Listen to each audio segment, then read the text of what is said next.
Conformational analysis is the study of different energy levels of the different conformations of a molecule. But what are these conformations?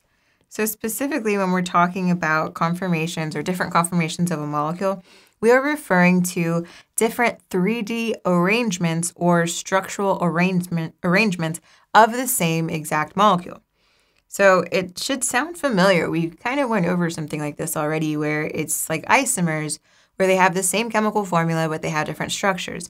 Essentially, we're taking it a step further, and we're looking at this on a 3D level. So a specific conformation is referred to as a conformer or a conformational isomer. What we're looking at is, remember what a sigma bond is. So remember that a sigma bond really is either a single bond, or a sigma bond is found in every single type of bond, essentially. If we were to have something like this, some sort of structure like this, what we're essentially saying